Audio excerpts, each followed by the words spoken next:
ငန်းဖြူအထီးကြီးတကောင်သည်အေးဆက်လာသောရေကန်ထဲတွင်ရှိနေခဲ့သည်သူသည်သူ၏ချစ်လှစွာသောဇနီးနားမှမခွာရန်ဆောက်ရှောက်နေပြီးအတိစိတ်လွတ်သွားတဲ့ကဲ့သို့အိမ်မောကျနေသောဇနီးတွေကိုနှုတ်သည့်ဖြင့်တယူးမူလှုပ်လို့နေရှာသည်ဤအပြုမူကိုအချိန်ချင်းအထက်ထပ်ပြုလုပ်နေတော့လဲညီမျှပင်ကြိုးစားပါစေအိမ်မောကျနေသောဇနီးတွေကိုနိုးလာအောင်မစွမ်းဆောင်နိုင်ခဲ့ပေဘေးမှကြည့်နေသောဦးလေးကြီးသည်ဤမျှမျောလင်းချက်မဲ့ပြီးအားကိုးရမယ်ဖြစ်နေသောငန်းကြီးကိုကြည့်ကမိမိတွင်တက်နိုင်စွမ်းမရှိသဖြင့်ဆူတောင်းပေးရင်းစိတ်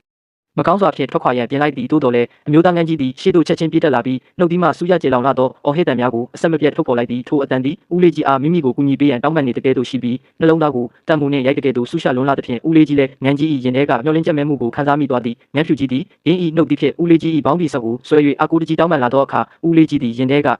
တနာကရုဏာစိတ်ကိုမအောက်နိုင်တော့ပဲကန်ထိန်သိမ်းမှုထံမှရေလေတစည်းကိုချက်ချင်းမှကအမျိုးသမီးငန်းကြီးရှိရာသို့လှော်ခတ်သွားခဲ့သည်ကံကောင်းထောက်မစွာဖြင့်အမျိုးသမီးငန်းကြီးသည်နောက်ဆုံးထွက်သက်ကိုအာတင်းရင်မြေရိုင်းတော်တဲ့သို့တိုးဝင်သွားခဲ့သည်ဦးလေးကြီးကတကိုင်းများကိုဖယ်ရှားကာသူမကိုအသားအရပွေ့ချလိုက်သည်ထိုအချိန်တွင်အမျိုးသမီးငန်းဖြူကြီးသည်အသက်ရှူတံပင်မရှိသလောက်ဖြစ်နေပြီးမို့ဦးလေးကြီးသည်အချိန်မဆွဲရဲပဲကန်ဆက်သို့အားကုန်လဲ၍လှေလော်ပြန်ခဲ့သည်ဘေးမှစောင့်ကြည့်နေသောအမျှ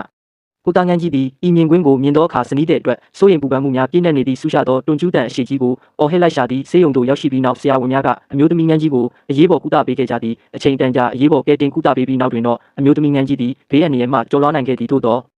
လဲသူမသည်ဆေးရုံတွင်ဆက်လက်ကုသမှုခံယူရန်လိုအပ်နေသေးပြီးလုံးဝပြန်လဲကျန်းမာလာမှသာရေကန်သို့ပြန်နိုင်မည်ဖြစ်သည်အခြားတစ်ဖက်တွင်မူအမျိုးသားငန်းကြီးသည်နေ့စဉ်ရက်ဆက်ရေကန်ပြင်ကျဲကြီးတွင်စိတ်ရွံ့မြောက်ကအထီးကျန်စွာစောင့်ဆိုင်နေရသဖြင့်အလွန်တနာစရာကောင်းလာသည်သူသည်ဇနီးသည်ထွက်ခွာသွားသောလမ်းဘက်သို့ငေးမောကြည့်ရှုရင်းဇနီးသည်အမြန်ဆုံးပြန်လာပါစေကြောင်းမျှော်လင့်နေရှာသည်ဦးလေးကြီး၏ဂရုစိုက်ဆောက်ရှောက်မှုကြောင့်အမျိုးသမီးငန်းကြီးသည်လျင်မြန်စွာပြန်လဲကောင်းမွန်လာပြီးစိတ်ပိုင်းဆိုင်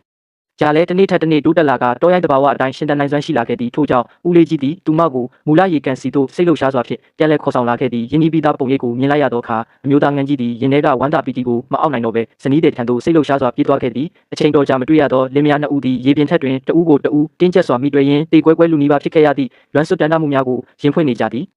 အမှန်တော့အလေးနဲ့ဆုံးသောမေတ္တာဆိုဒီမှာမဖြစ်နိုင်မှတိလျက်နှင့်အရောက်လန်းခြင်းတိတ်ဆိတ်မှုကြားမှပောက်ကွဲထွက်လာသောအော်ဟစ်တန်နှင့်ဘောင်းဘီစကိုမလွတ်တမ်းဆွဲကင်ထားသည့်ခိုင်မာသောဆွဲလန်းမှုတို့ပင်ဖြစ်သည်ယင်းတို့သည်လူလောက၏စီးမြင်များကိုမတိနားမလဲကြတော့လဲလူသားများထက်ပင်အသက်ကိုနှင်း၍ယုံကြည်ကိုးစားခြင်းဟူသည်အဘယ်နည်းဆိုသည်ကိုကိုမိုနားလဲကြသည်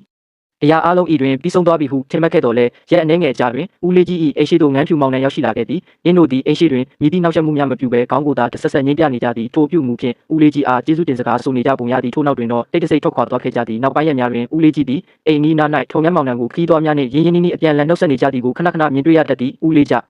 ဒီသည်လည်းဇနီးသည်တင်းစီထားသောကောက်ပဲသီးနှင့်အစေးဆံများကိုထုတ်ယူ၍ကျွေးမွေးတက်ရာတင်းတို့နှစ်ကောင်သည်အလုံးမြင့်ရှက်စွာစားတောက်ကြသည်ဦးလေးကြီးအပေါ်ယုံကြည်မှုသည်လည်းတစ်နေ့ထက်တစ်နေ့ပုံမိုနှဆိုင်လာပြီးဦးလေးကြီး၏အိမ်ထဲအထိပင်လာရောက်လည်ပတ်ကြကာမကြာမီမှာပင်ရင်းတို့၏ချစ်ချင်းမြတ်တာအတီးအပွင့်လေးများရင်သွေးငယ်များရရှိလာခဲ့သည်ဦးလေးကြီးသည်ရင်းတို့ကိုအထူးပြုစိုက်ပြီးအစာများကိုမကြာခဏပို့ဆောင်ပေးတတ်သလိုငန်းမောင်နှံကလည်းကလေးများကိုခေါ်ကာဦးလေးကြီးထံလာရောက်လည်ပတ်တတ်ကြသဖြင့်